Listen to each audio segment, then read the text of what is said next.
할렐루야. 네, 오전에 이어서 요한계시록 17장 3절 열불 말씀 들어가겠습니다. 계시록 17장 3절입니다.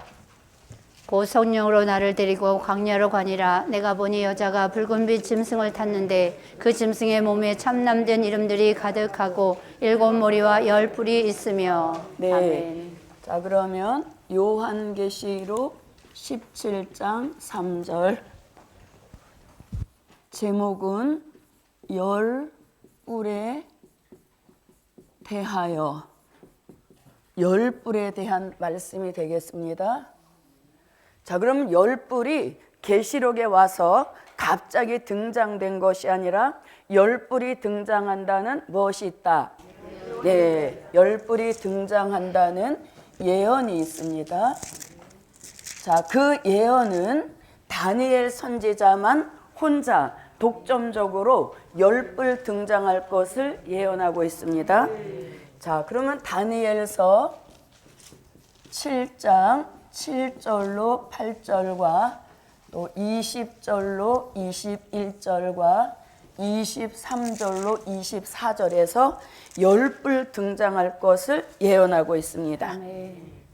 내가 밤 이상 가운데 그 다음에 본 넷째 짐승은 무섭고 놀라우며 또 극히 강하며 또 큰 철이가 있어서 먹고 부셔뜨리고 그 나머지를 발로 밟았으며 이 짐승은 전에 모든 짐승과 다르고 또 열뿔이 있으므로 내가 그 뿔을 유심히 보는 중 다른 작은 뿔이 그 사이에서 나더니 먼저 뿔 중에 셋이 그 앞에 뿌리까지 뽑혔으며 이 작은 뿔에는 사람의 눈 같은 눈이 있고 또 입이 있어 큰 말을 하였느니라. 네, 아멘. 열뿔 나오죠. 자, 계속 읽어보겠습니다. 또 그것의 머리에는 10뿔이 있고 그 외에 또 다른 뿔이 나올매 새 뿔이 그 앞에 빠졌으며 그 뿔에는 눈도 있고 큰 말하는 입도 있고 그 모양이 동류보다 강하여 보인 것이라. 내가 본즉 이 뿔이 성도들로 더불어 싸워 이기었더니. 아멘. 네. 자, 그 다음에 23절로 24절입니다.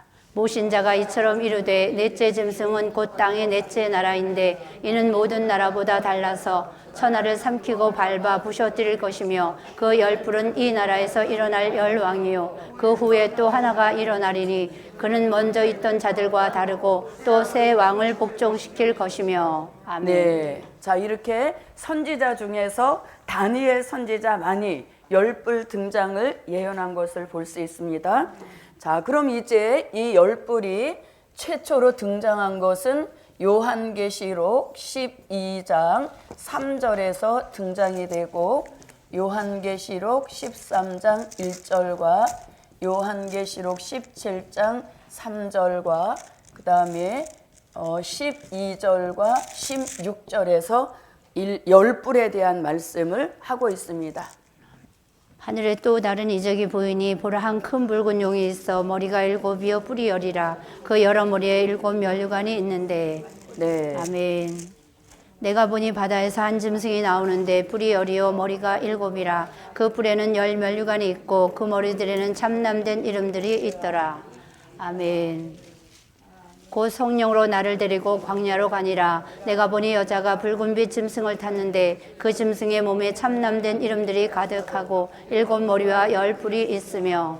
아멘. 내가 보던 10뿔은 열왕이니 아직 나라를 얻지 못하였으나 다만 짐승으로 더불어 임금처럼 권세를 일시 동안 받으리라. 아멘. 내가 본 바 이 10뿔과 짐승이 음료를 미워하여 망하게 하고 벌거벗게 하고 그 살을 먹고 불로 아주 사르리라. 아멘. 네, 그러니까 열뿔은 다니엘 선지서와 요한계시록을 하지 않으면 절대로 알 수 없는 그러한 말씀이 되겠습니다. 자, 그래서 열뿔이 등장한다는 예언이고, 자, 그러면 열뿔은 과연 그 정체가 무언가 이것입니다. 오전에도 7머리 하니까 머리가 7개 달린 괴물이 아니다.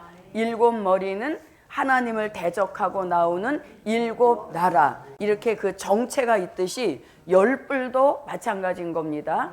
뿔이 10이 이렇게 달린 그런 괴물이 아니라 열뿔에 대한 무엇도 있다? 정체, 무엇이라는 열뿔의 정체입니다.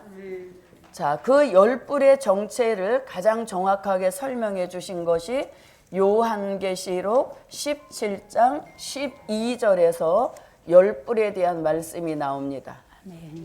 네가 보던 열 뿔은 열 왕이니 아직 나라를 얻지 못하였으나 다만 짐승으로 더불어 임금처럼 권세를 일시 동안 받으리라. 네, 내가 보던 열 뿔은 무엇이다? 열 왕이다 하고 정체를 열 뿔은 괴물이 아니라 이 열 뿔은 열 왕이다 이렇게 말씀합니다.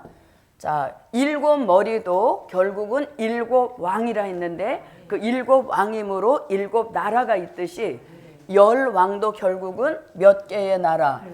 네, 10개의 나라가 등장할 것을 말씀하는 것이죠.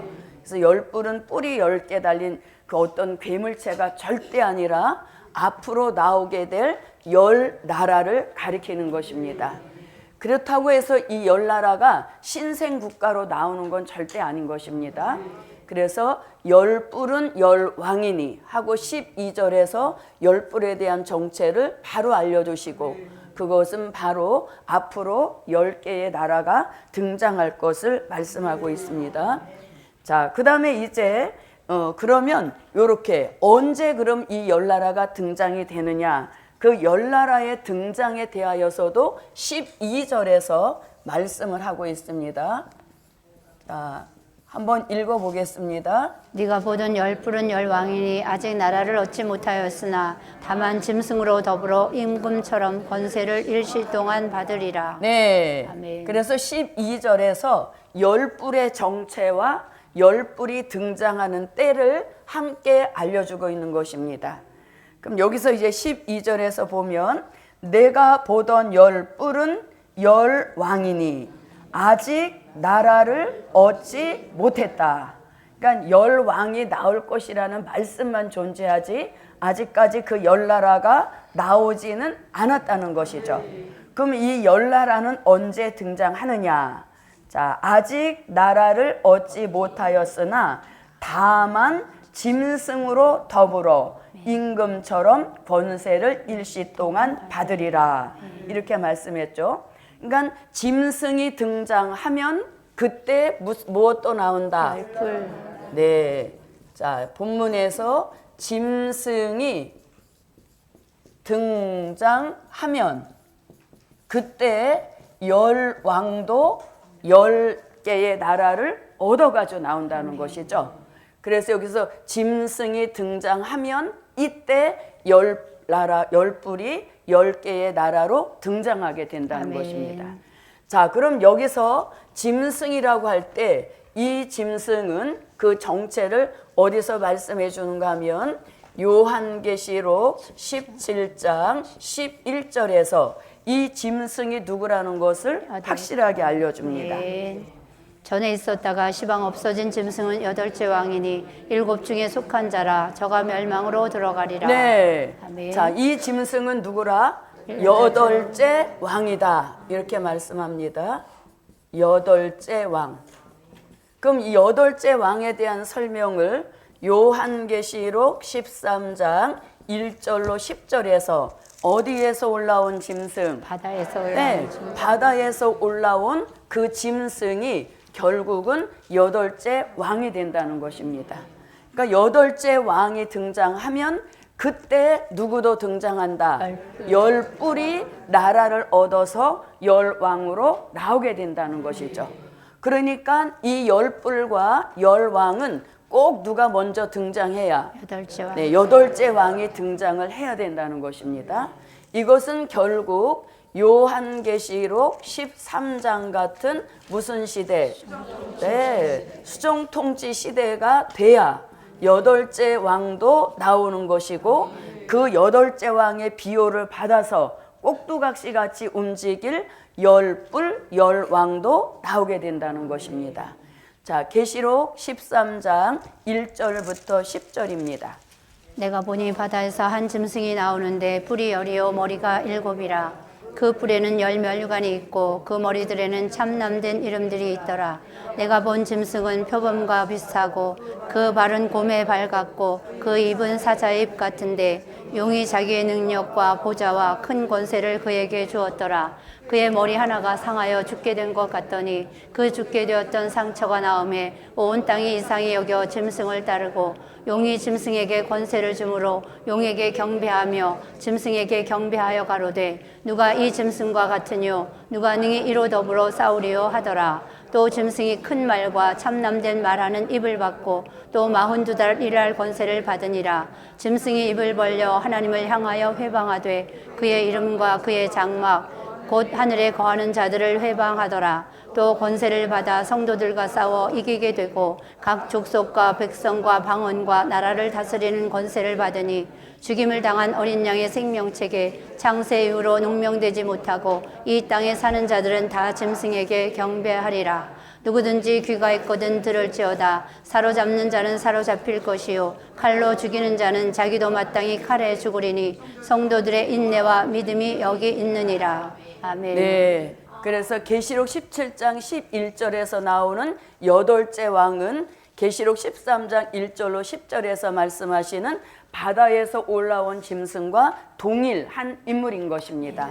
그래서 여덟째 왕이 등장을 해서 이제 열왕도 등장을 하게 된다는 것입니다. 그러니까 그 전에는 나올 필요가 없다는 것이죠. 자, 그럼 여기서 이제 이 짐승이 여덟째 왕으로 등장을 하면 이 열뿔이 10개의 나라를 얻어가지고 나오는데 그 10개의 나라를 얻어가지고 나온다는 말씀을 할 때 보통 이제 우리가 수정통치 시대를 말씀할 때는 지구를 그냥 동그랗게 그리셔서 이 지구 전체가 수정통치 시대다 이렇게 말씀하시는데 요 열뿔에 대한 말씀, 열왕, 열나라에 대한 말씀을 하실 때는 그 지구를 딱 펼쳐서 몇 대주가 나오도록 6대주. 네, 6대주가 나오도록 그리셨죠. 예, 그러니까 저도 여러분도 함께 그려봅시다. 자, 여덟째 왕이 존재하는 러시아이고, 자, 그 다음에 이쪽은 아메리카 대륙이고, 또 이쪽은 유럽과 아프리카이죠. 그리고 여기서 이제 오세아니아주. 이렇게 해서 이제 몇 개, 6대주가 되었죠. 그러면 이 6대주를 누구 마음대로? 여기서는 하나님 마음대로가 아니고 여덟째 왕, 물론 그 여덟째 왕의 마음도 하나님이 주관하고 계시겠지만 표면적으로 볼 때는 이 짐승 여덟째 왕이 수정통치 시대 전체의 나라를 10개로 자르는 것입니다. 무엇 자르듯이? 네, 자, 케이크를 좋아하시는 분들은 케이크 자르고 또 피자 좋아하시는 분들은 피자를 자르듯이. 예, 근데 제가 이 복음 받고 얼마 안 돼서 그때가 사실은 더 뜨거웠던 것 같습니다. 그 복음을 이렇게 전하러 갔는데 약속한 시간에 그분이 안 와 계셔가지고 시간이 좀 남았어요. 근데 마침 그 아파트 상가에 피자집이 들어갈 만한 데가 그 집밖에 없었습니다. 그래서 이제 들어가서 우리는 이제 음료수를 시키고 있는데 그 옆에 초등학교 아이들이 피자를 먹고 있었어요. 근데 다른 아이들은 열심히 먹는데 한 아이가 이제 안 먹고 구경을 하고 있는 거예요. 그래서 물어봤죠. 야, 다른 친구는 다 먹는데 왜 너는 안 먹냐? 그랬더니 뭐라 그랬는지 아십니까? 피자를 이렇게 조각을 낸 겁니다. 조각을 내서 그 한 조각당 얼마씩 가격을 자기네가 계산을 한 거예요.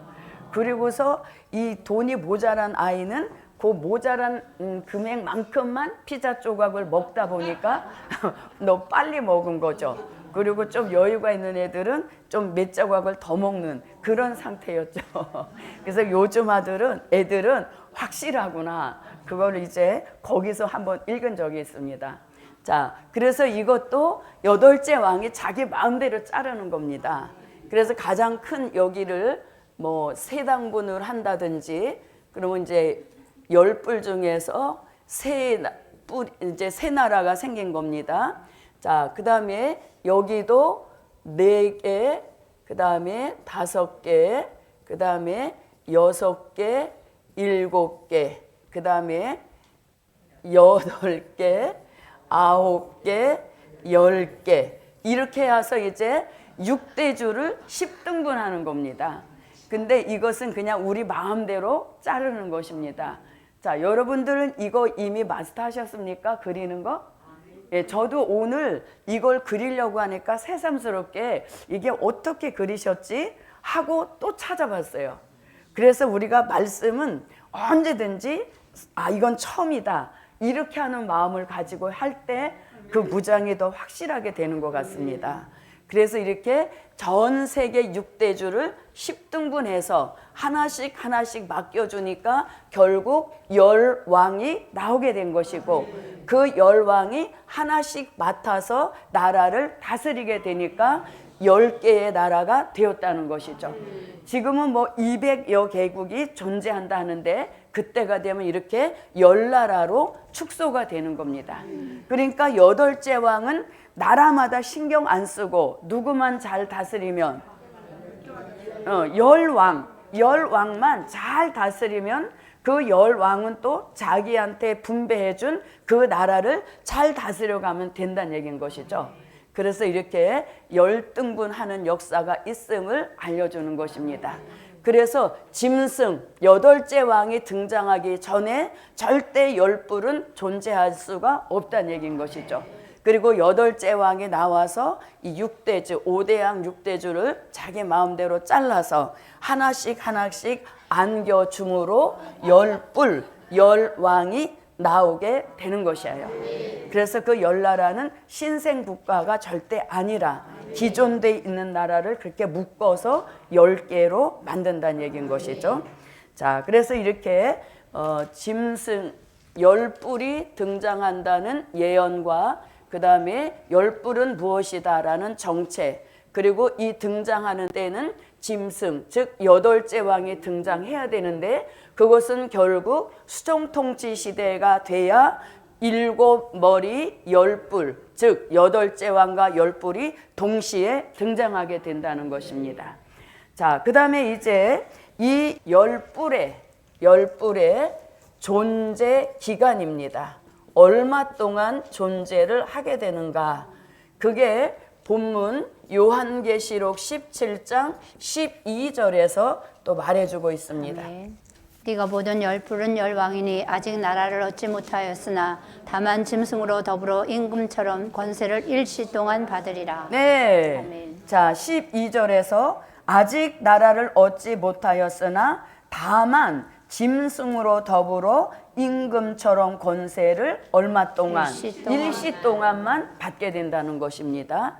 그래서 짐승으로 더불어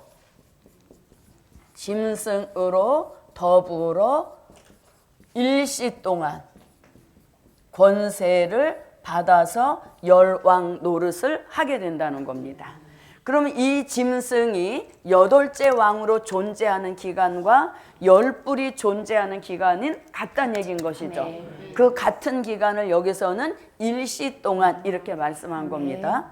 그럼 8째 왕이 존재하는 기간은 얼마입니까? 3년 반. 자, 다니엘 선지자는 다니엘서 7장 25절에서는 한때, 두때, 반때라고 했고 다니엘서 9장 27절에서는 한 일의 절반 이렇게 말씀했습니다.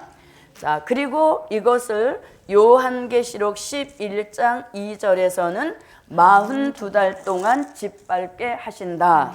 이렇게 말씀했고 또 요한계시록 13장 5절에서도 얼마 동안 42달 동안 일할 권세를 받게 하신다. 아멘. 그래서 요 일시 동안이라는 것은 결국 후 3년 반 수정통치 시대 기간 동안만 왕 노릇을 한다는 것입니다. 아멘. 자, 그러면 다니엘서 7장을 한번 읽어보겠습니다. 그가 장차 말로 지극히 높으신 자를 대적하며 또 지극히 높으신 자의 성도를 괴롭게 할 것이며 그가 또 때와 법을 변개코자 할 것이며 성도는 그의 손에 붙임 바 되어 한 때와 두 때와 반 때를 지내리라. 아멘. 그가 장차 많은 사람으로 더불어 한 이레 동안의 언약을 굳게 정하겠고 그가 그 이레의 절반에 제사와 예물을 금지할 것이며 또 잔포하여 미운 물건이 날개를 의지하여 설 것이며 또 이미 정한 종말까지 진노가 황폐케 하는 자에게 쏟아지리라 하였느니라. 아멘. 성전 방마당은 청량하지 말고 그냥 두라. 이것을 이방인에게 주었은즉 저희가 거룩한 성을 42달 동안 짓밟으리라. 아멘. 또 짐승이 큰 말과 참남된 말하는 입을 받고 또 42달 일할 권세를 받으니라. 네. 아멘. 그래서 열뿔, 열왕의 존재 기간은 딱 3년 반, 42달, 1260일. 그것을 우리는 재림 후에 있게 될 하나님의 계획으로 보는 것이죠. 그래서 후 3년 반 수정통치 기간 동안만 권세를 받아서 임금 노릇을 하게 된다는 겁니다. 자, 그럼 17장 12절을 다시 한번 보면 내가 보던 열뿔은 열왕이니 아직 나라를 얻지 못하였으나 다만 짐승으로 더불어 임금처럼 권세를 일시 동안 받으리라 그랬습니다. 근데 이 말씀을 어디서 많이 본 것 같아요. 우리가 어디서 많이 보았는가 하면 우리는 그리스도로 더불어 1000년 동안 왕 노릇하는 것입니다. 근데 여기서는 짐승으로 더불어 임금처럼 권세를 일시 동안만 받는다는 것이죠. 그래서 우리는 그리스도로 더불어야지 짐승과 더불어 임금이 되면 사건인 겁니다. 아무리 왕 노릇이 좋아도 누구와 더불으면 짐승과 더불어 하는 왕 노릇은 이건 1000번이면 1000번, 10,000번이면 10,000번 다 사양하고 그것하고는 담을 쌓아야 되겠죠. 그래서 우리는 그리스도로 더불어 1000년 동안 일시 동안이 아니라 우리는 1000년 동안 왕 노릇 하게 하리라. 그래서 이렇게 존재 기간은 짐승이 후 3년 반 동안 왕 노릇하는 그 기간에 함께 존재하는 그 존재에 불과한 것입니다. 그래서 존재 기간 일시 동안은 얼마라고? 후 3년 반. 네, 후 3년 반, 42달, 1260일 동안만 왕 노릇을 짐승으로 더불어 하게 된다는 것입니다. 자, 그 다음에 이제 이 말씀을 볼 때 열뿔은 이유 또는 이시 공동체가 될 수 없다죠. 네, 이유 공동체가 아니다. 이것을 계시록에서 명확하게 알려줍니다. 왜냐하면 열뿔을 이유 공동체로 보시는 분들이 훨씬 많습니다. 그런데 오늘 계시록 17장만 잘 읽어봐도 이 열뿔은 절대 뭐가 될 수 없다고, 이유 공동체가 절대로 될 수가 없습니다.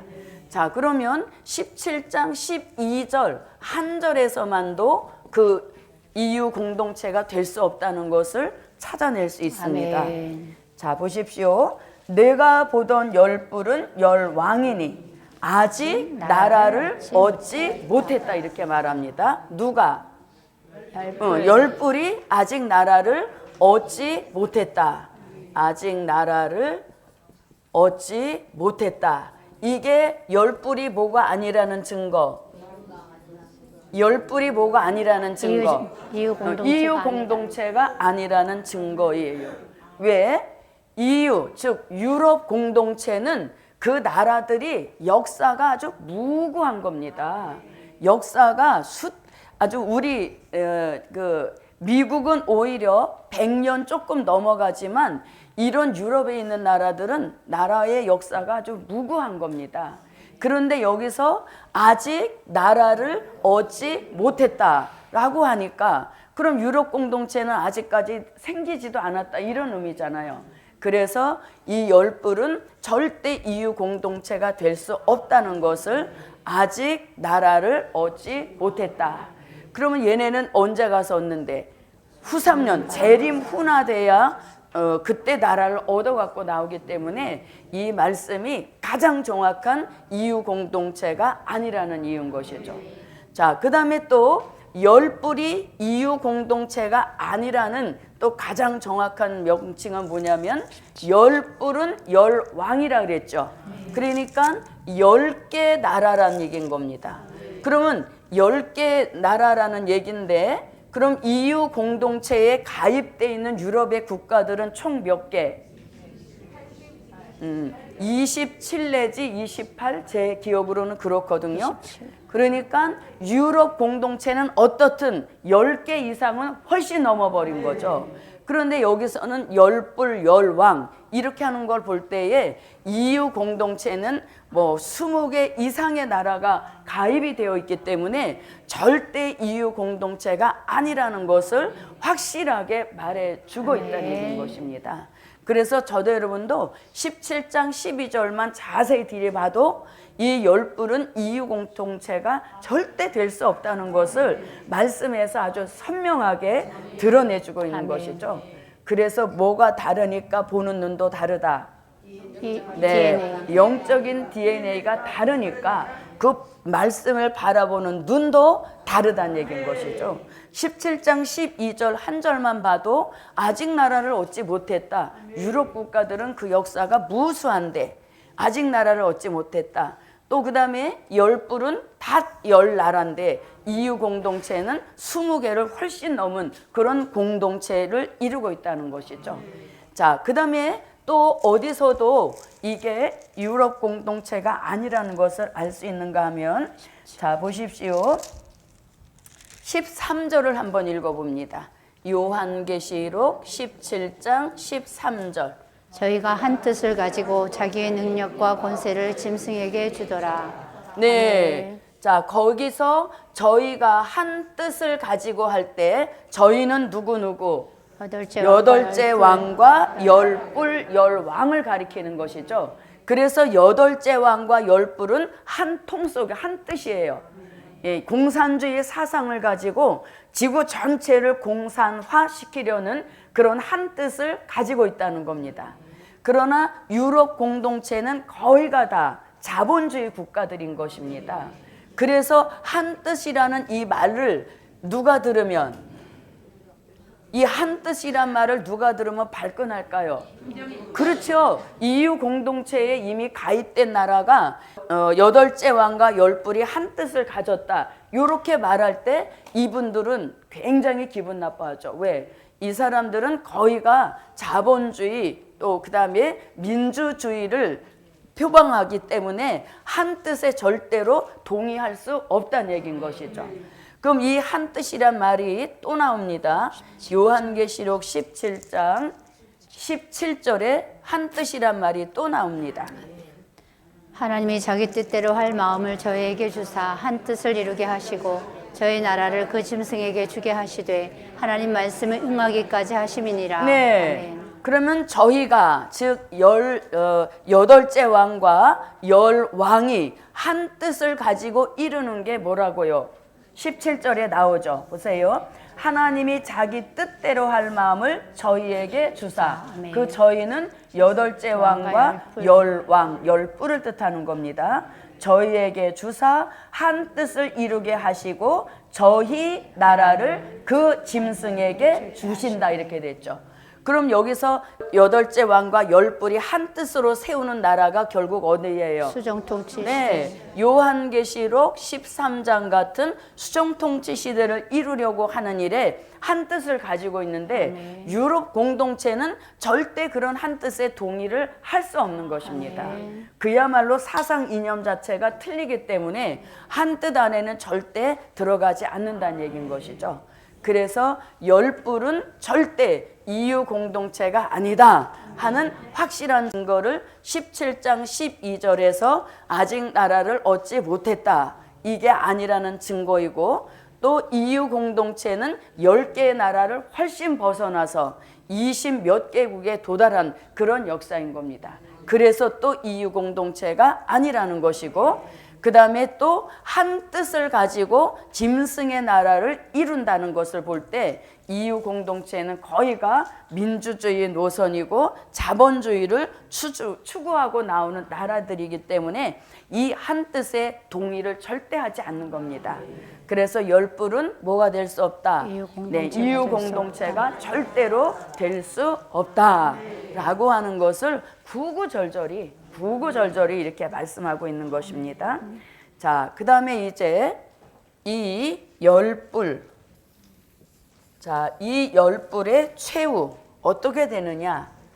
자, 열불 즉 열왕, 이 열불의 최후는 어떻게 되느냐? 오전에 말씀 주셨죠? 열불은 어떻게 된다? 여덟째 왕과 함께 멸망으로 들어가게 되는 것이죠.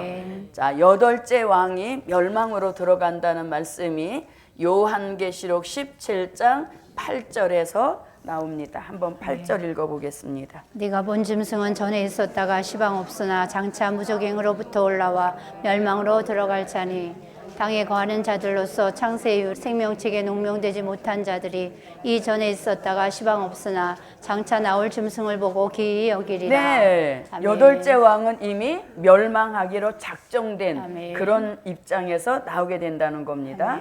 자, 그 다음에 또 11절에서도 멸망으로 들어간다 이렇게 말씀합니다. 전에 있었다가 시방 없어진 짐승은 여덟째 왕이니 일곱 중에 속한 자라 저가 멸망으로 들어가리라. 네. 아멘. 그래서 열불 열왕의 최후는 여덟째 왕과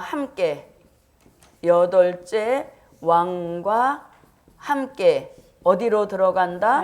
멸망으로 들어간다는 겁니다. 멸망으로 들어간다. 그래서 아무리 난리를 쳐도 얼마 동안만 일시 동안 3년 반 동안만 날고 뛰었지 그 후에는 멸망이 작정되어 있는 세력이라는 것입니다. 그래서 우리는 이 열불에 대한 지식을 바로 알아서 EU 공동체다 뭐 여러 가지 비진리가 있어도 딱딱 말씀의 근거를 가지고 있으면 절대 그런 비진리와 섞이지 않게 되는 것이죠. 그래서 열불이 등장한다는 예언, 그리고 열불의 정체는 열왕으로 열나라다. 그리고 그 열불이 나라를 10개 얻어가지고 나오는 때는 짐승, 즉 여덟째 왕이 등장하면 이 지구 전체를 몇 등분? 10등분해서 하나씩 줌으로 열왕, 10개의 나라가 그때 나오게 된다는 것입니다. 그리고 열불, 열왕이 존재하는 기간은 짐승으로 더불어 일시 동안만 봤기 때문에 짐승의 존재와 열불, 열왕의 존재는 함께 간다는 것입니다. 그리고 이 열불은 절대 EU 공동체가 될 수 없다는 것을 세 가지로 말씀드렸죠. 무엇과 무엇? 아직 나라를 얻지 못했다. 그 다음에 또 하나는 10개 나라. 10개 이상 된 나라가 EU 공동체라는 겁니다. 아멘. 그리고 한 뜻을 절대 섞을 수 있는 나라들이 아니라는 얘기인 것이죠. 그래서 열불은 절대로 EU 공동체가 될 수 없다는 것입니다.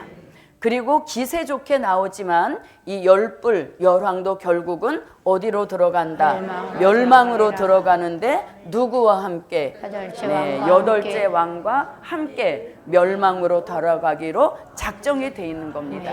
그래서 암만 짐승이 여덟째 왕으로 나와서 포악을 떨어도 그 하나님이 허락하신 기간은 딱 일시 동안 3년 반이라는 것입니다. 그러나 저와 여러분은 그리스도로 더불어 얼마 동안? 네, 우리는 일시 동안이 아니라 1000년 동안 왕노릇하게 하신다. 네, 그래서 계시록 17장 3절에서 열불에 대한 말씀을 이렇게 알아보았습니다. 자, 그 다음에 이제 4절은 5절에 해주신 말씀입니다. 그 여자는 자줏빛과 붉은빛 옷을 입고 금과 보석과 진주로 꾸미고 나온다. 그리고 그 손에 금잔을 가지고 나온다. 그런데 그 금잔 안에는 음행의 더러운 것들이 가득하다 그랬습니다. 그래서 우리는 이 음료의 정체를 통해서 큰 음료는 천주교라는 것을 한눈에 알 수 있는 겁니다. 아멘.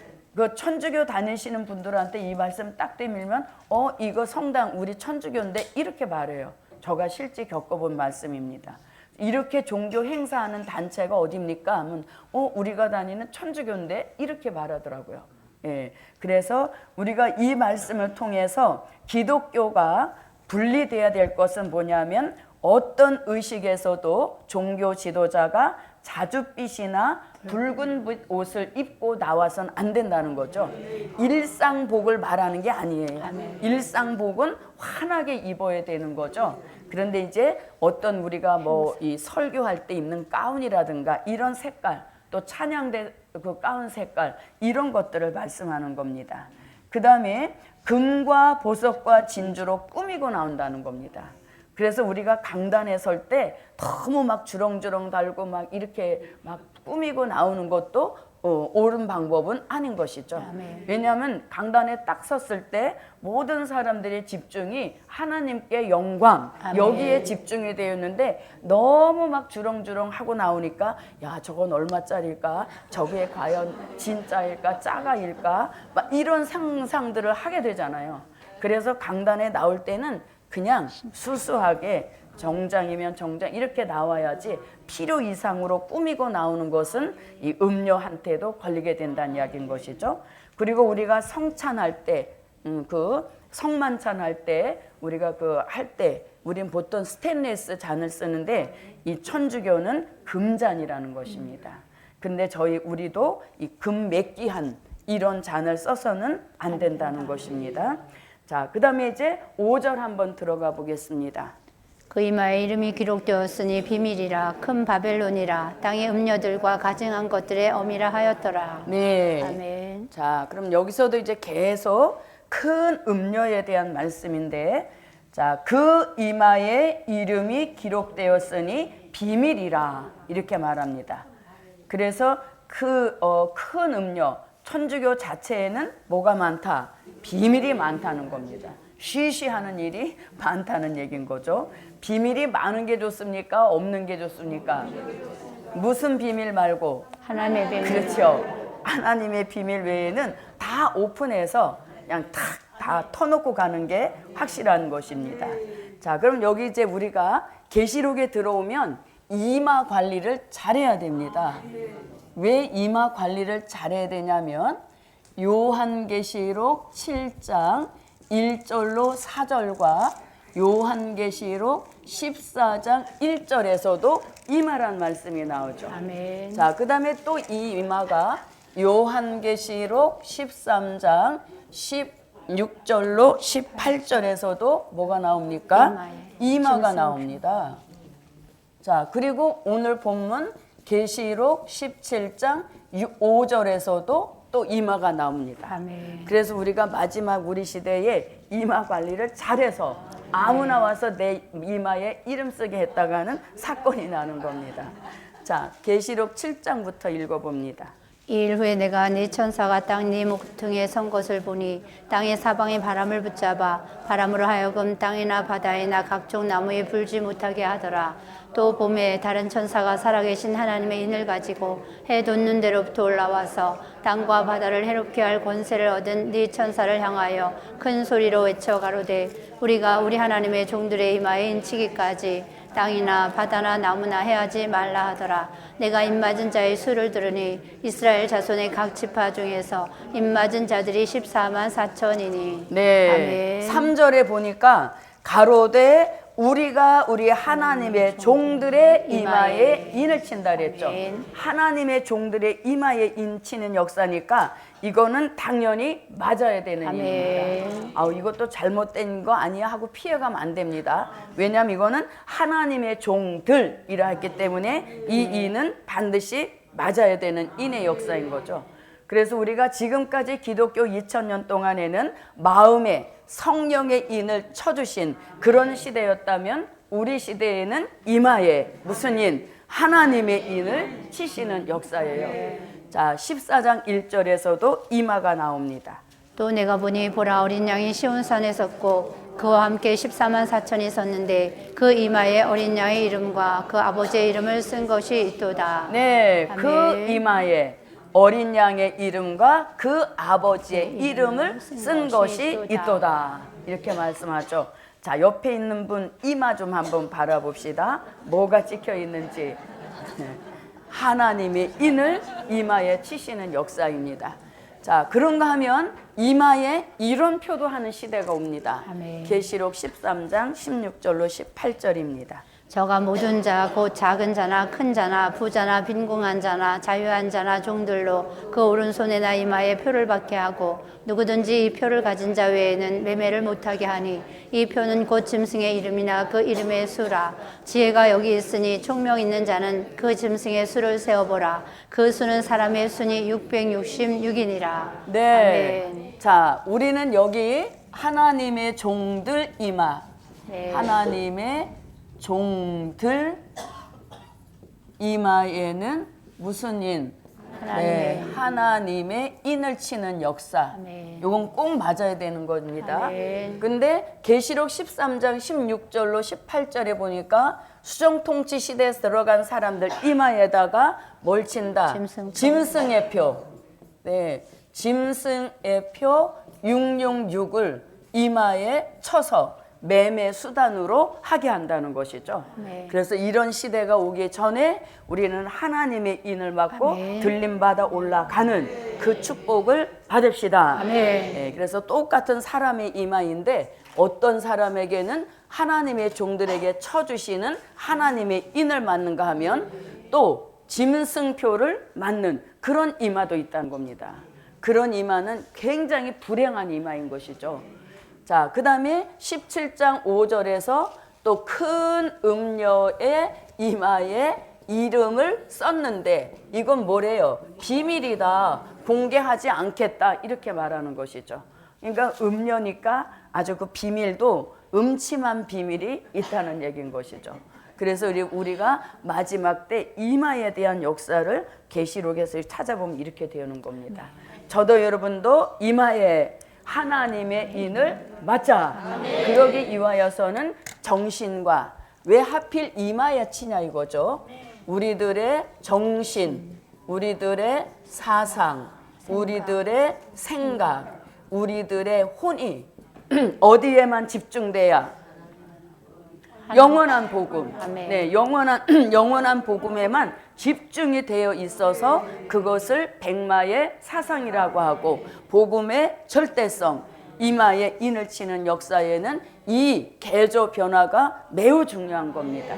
그래서 은혜 시대 낡은 신앙, 낡은 사상에서 속히 벗어나서 환란 시대에 주시는 될 일의 말씀, 작은 책의 말씀으로 자꾸 정신과 사상과 생각과 혼의 개조 변화가 일어나는 이런 역사가 있을 때 하나님의 인을 이마에 쳐주신다는 겁니다. 그 외에는 이런 표를 받게 된다는 것이죠. 그래서 저도 여러분도 무슨 관리 잘하자. 이마 관리 잘하자. 네, 이마에 볼록 나오게 하는 그런 거 맞으면 안 되죠. 왜? 인이 도장이잖아요. 인이 도장이죠. 네. 도장이니까 자, 우리 도장 찍을 때 종이를 빡빡 이렇게 피죠. 왜냐하면 종이가 꾸깃꾸깃해지면은 선명하게 안 찍히잖아요. 그런데 이 이마도 평평하게 주신 대로 해놔야 도장이 선명하게 잘 찍히지. 예쁘게 보이려고 뭐 넣어서 볼록하게 만들어 놓으면 도장이 확실하게 안 찍힌다는 얘기예요. 이거는 그냥 웃자고 한 얘기인 겁니다. 네, 그래서 우리 무슨 관리 잘하자? 이마 관리를 잘해서 하나님의 인친 그 역사만 저도 여러분도 이마가 복되게 하실 줄 믿습니다. 자, 그 다음에 이제 자, 5절 다시 와볼게요. 그 이마에 이름이 기록되었으니 비밀이라 큰 바벨론이라 땅의 음녀들과 가증한 것들의 어미라 그랬습니다. 그러니까 큰 음녀가 크게 된 거는 누가 추종하고 나오기 때문에 음녀들. 네, 음녀들이 추종하고 나오기 때문에 음녀는 저절로 커질 수밖에 없다는 것이죠.